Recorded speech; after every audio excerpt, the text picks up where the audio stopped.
देखो अभी क्वेश्चन में नहीं कहिएगा, जो अभी पहले बता रहे हैं उस पर फोकस करिए।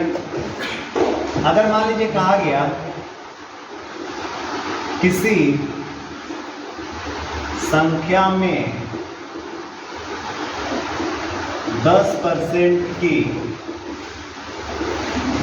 वृद्धि की गई, ठीक है, अगर किसी संख्या में 10% की वृद्धि की गई तो इसका मतलब क्या होता है समझो। अब तुमको पता है 10% का मतलब होता है 1/10, ठीक है। अब यहां पे तुम समझो, ये आपका जो 10 होता है ना, ये आपका होता है बेस, बोले तो ये आपका आधार, और जो भी वृद्धि या कमी होती है वो ऊपर वाला होता है, ये होता है वृद्धि या कमी, यानी ओरिजिनल ये होता है और जो भी बढ़ोतरी या कमी होती है ये ऊपर लिखा जाता है। समझ में आ रही बातें ना। इसका अर्थ ये हुआ कि अगर किसी संख्या में 10% की वृद्धि की गई तो पहले संख्या कितनी थी 10, और 1 की उसमें क्या हो गई वृद्धि हो गई, तो कितनी हो गई 11। तो पहले संख्या कितनी थी 10, अभी कितनी हो गई 11। ये होता है इसका मतलब। और तुम देख लो वाकई 10% की वृद्धि हुई है। नहीं, पहले कितनी थी 10, अभी हो गई 11। पहले बताओ कितनी की वृद्धि हुई 1 की। 10 से 11 हुई है ना, तो बटे 10, 1/10 क्या होता है 10% होता है ना। समझ में आ रही बातें क्या काट के और लग रहा है? हाँ सर फैन वाला नहीं लग रहा है, लेकिन ये वाला लगना चाहिए ना, है? चलो अब समझो, अगर मैं बोल रहा हूं किसी संख्या में 25% की कमी की गई, ठीक है। अगर मान लो कोई संख्या है उसमें 25% की कमी करी गई, तो तुम पहले समझो 25% का मतलब होता है 1/4। तो संख्या पहले 4 थी, अब कितनी हो गई 3, क्योंकि 4 थी और उसमें से 1 का कमी हो गई। समझ आ रही बातें? तो पहले संख्या 4 थी और अब 1 की कमी हो गई, तो 25% की क्या हो गई कमी हो गई। देख भी लो, 4 से 1 का कमी हुआ है, किस पे हुआ है 4 पे हुआ है, तो 1/4 ही तो क्या होता है 25% होता है। क्या समझ में आ रही बातें? कहीं कोई दिक्कत नहीं है? अगर मैं बोलता हूं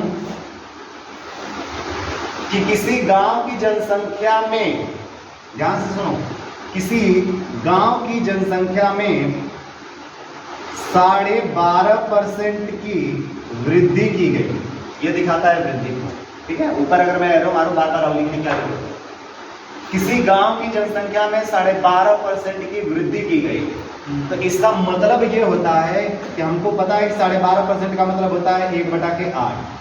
कल को बता रखे हैं इसे बताए थे ना, 12.5% क्या होता है 1/8 क्या होता है ना जी। क्या गजब क्या है सब यार, देखो देखो देखो पहले देखो, 1/8 क्या होता है 12.5%। अरे 1/4 तुम कॉमन सेंस लगाओ यार, 1/4 क्या होता है 25%। तो 1/4 का आधा यानी 1/8, तो 25 का आधा 12.5%। काहे रेट की चीजें याद करते हो? 12.5% की वृद्धि हुई मतलब 12.5% की वृद्धि हुई मतलब 1/8। अब पहले समझो, 12.5% का मतलब होता है 1/8, यानी संख्या पहले 8 थी, अब कितनी हो गई 9। फिर भी अगर तुम देखोगे तो देखो पाओगे 12.5%। समझ में आ रही है बातें? कहीं कोई दिक्कत नहीं। अगर मान लो कोई संख्या है, ठीक है, और उस संख्या में मैं बोल रहा हूं 16/2/3% की कमी हुई, कितने की कमी हुई, ठीक है। क्वेश्चन 1 हो गया, 2 हो गया, 3 हो गया और ये 4 हो गया। अगर किसी संख्या में 16/2/3% की कमी हुई, तो 16/2/3% किसका है? चलो बताओ जी।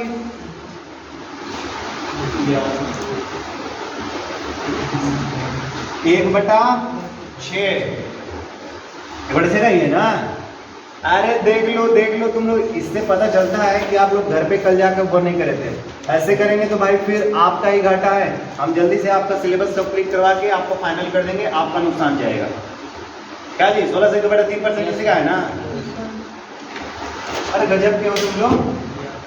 तो ये देखो, यानी संख्या पहले 6 थी, अब कितनी हो गई 5, क्योंकि कमी हो गई। क्या अब तो पकड़ में आ गया होगा ना, कमी वृद्धि, अब ये सब चीजें क्लियर हुआ। हाँ चलिए ठीक है, इसको आप समझिए। अगर मैं बोलूं किसी संख्या में तो 15% का आएगा। चलिए अगर किसी संख्या में 15% की क्या हो गई वृद्धि हो गई, ठीक है, किसी संख्या में 15% की क्या हो गई वृद्धि हो गई, तो हमको पता है कि 15% का मतलब होता है 3 बटा के 20। तो संख्या पहले 20 थी, अब कितनी हो जाएगी? देखिए आई थिंक की वृद्धि हुई ना जी। मैंने बोला ना कि ऊपरा जो कुछ भी होता है वही वृद्धि या कमी होती है। तो कैसे ही दिमाग लगा रहा है जी, मैं भी ऐसे ही नंबर अब जा रहा था वही वाला देने, तब तो इसने बोल दिया सर 15% बता दीजिए। समझ आ रही है? संख्या पहले कितनी थी 20 थी, अभी कितनी हो गई 23। क्लियर? तो इस चीज को जो है तुम नोट करो, और अब देखो तुमको क्वेश्चन जो है चुटकियों में लगवाएंगे। ठीक है, क्वेश्चन तुमसे इतने आसान हो जाएंगे। जल्दी जल्दी इसको करो।